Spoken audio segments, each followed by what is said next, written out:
Assalamualaikum dan salam hormat. Kita bertemu lagi dalam MG Flash 26 Julai bersama saya Khalis Kadir. Jenazah Muhammad Ikhman Akmar Zulkarnain, 24 tahun yang ditemukan dalam kenderaan pelbagai guna NPV di Sungai Api-Api di Pekan Pahang selamat dikebumikan. Jenazah disemadi di Tanah Perkuburan Islam Pasir Putih Pahang jam 1 pagi tadi.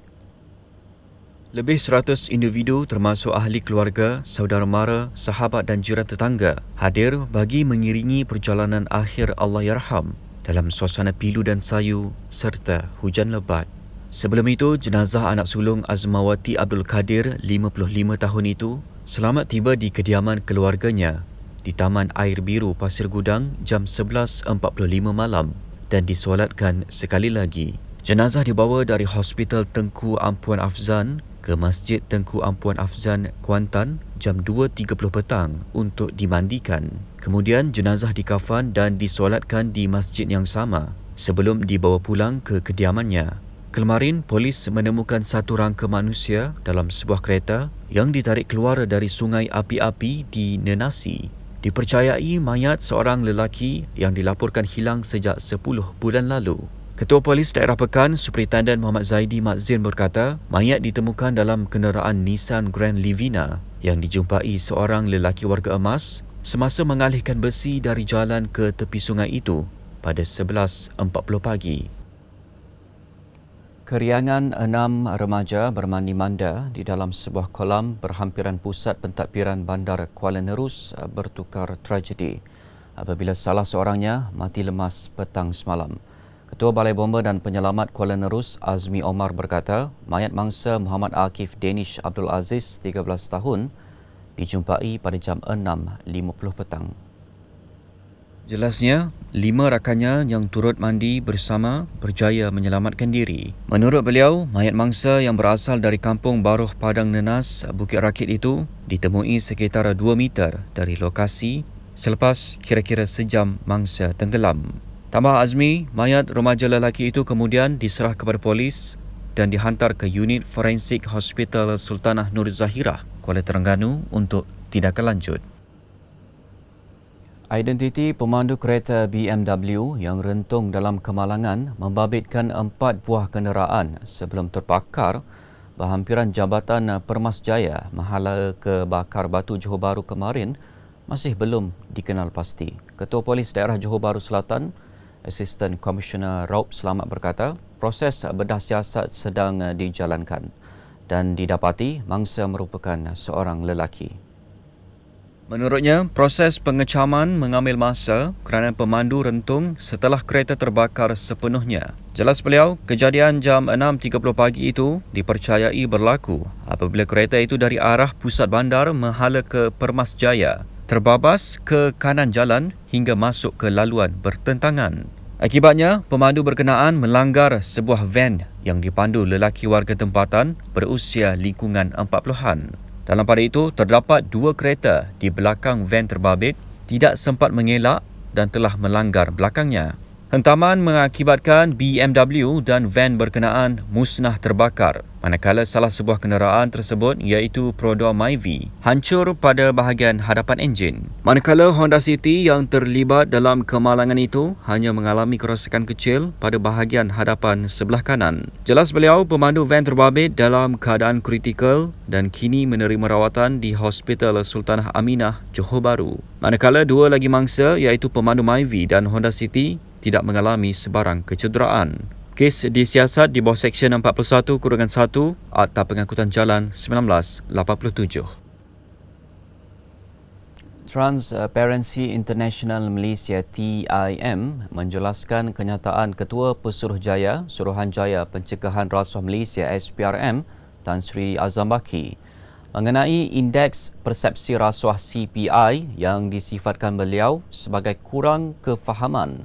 Menerusi kenyataan yang dikeluarkan, Presidennya Dr. Muhammad Mohan berkata, sejak indeks itu dikeluarkan pertama kali pada tahun 1995, pihak Transparency International TI tidak pernah sama sekali mengeluarkan sebarang kenyataan bahawa CPI adalah ukuran sebenar rasuah.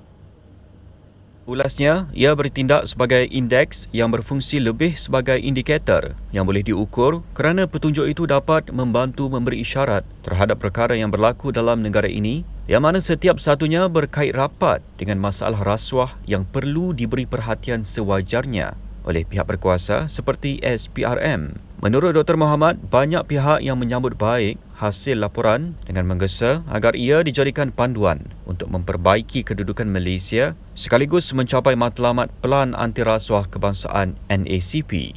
Dalam pengumumannya, CPI 2021 melaporkan Malaysia berada di tangga ke-62 dengan skor 48. Ia merupakan satu lagi catatan penurunan CPI Malaysia untuk 2 tahun berturut-turut sekaligus mengundang sebuah badan pemantau rasuah tampil mengkritik laporan berkenaan.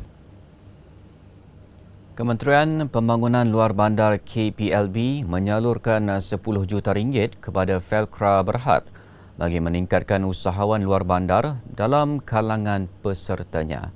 Menterinya Datuk Seri Mahzir Khalid berkata, peruntukan itu merupakan sebahagian dalam usaha rancangan Malaysia ke-12 RMK-12 bagi menjayakan 5 objektif utama kementerian. Menurutnya, pelaksanaan 5 objektif tersebut ialah jalinan komuniti, kelestarian industri kampung, perlengkapan kampung, agro pertanian dan pembangunan hasil baru. Bagaimanapun, beliau berkata, peruntukan 10 juta ringgit itu tidak semestinya disalurkan secara tunai kepada peserta, namun mengikut keperluan usahawan itu dalam mengembangkan perniagaannya. Pergi kepada innovation dan kreativiti lah. Bukan kata kita bagi yang dalam satu kategori lagi nak bantu usahawan baru nak mula tu, yang tu lain. Yang tu kita bagilah kat dia 10,000, 5,000 ni yang usahawan baru nak mula. Yang dah level macam ni kita innovate. Kita kreatif dan inovasi. Tak semestinya kita bagi peruntukan wang. Tapi macam mana kita nak develop dia lagi. Waktu tu kalau ada keperluan kita bagilah sedikit sebanyak inovasi tu. Tapi tak semestinya dalam bentuk, semuanya dalam bentuk tunai pemberian tu. Beliau berkata demikian pada sidang media selepas merasmikan anugerah kecemerlangan usahawan peserta di Ibu Negara malam tadi. Beralih ke perkembangan luar negara, Pakistan mengumumkan darurat cuaca di wilayah Sindh termasuk Karachi berkuat kuasa semalam ekoran banjir akibat hujan monsun berterusan. Keputusan dibuat selepas bah menenggelam rumah dan laluan di bandar terbesar di negara itu. Langkah berkenaan juga bagi mengelak daripada keadaan tidak terkawal. Bagaimanapun di kawasan rendah, ia telah lama digenangi banjir sehingga memusnahkan sebahagian tanaman. Pengarah meteorologi Sarda Safras memberi amaran keadaan diramal menjadi bertambah buruk di mana hujan lebat dijangka berterusan. Menurut pihak berkuasa bencana kebangsaan, sekurang-kurangnya 312 orang dilaporkan telah menjadi korban sejak sebahagian besar negara itu dilanda hujan monsun bulan lalu. Baik, berita itu tadi mengakhiri MG Flash buat masa ini. Kekal setia bersama Malaysia Gazette bagi mengikuti pelbagai berita terkini melalui platform media sosial di Facebook, Twitter, Instagram dan YouTube atau melalui portal di www.malaysiagazette.com. Saya Khalis Kadir, kita bertemu lagi dalam MG Flash 2 petang nanti. Assalamualaikum dan salam hormat.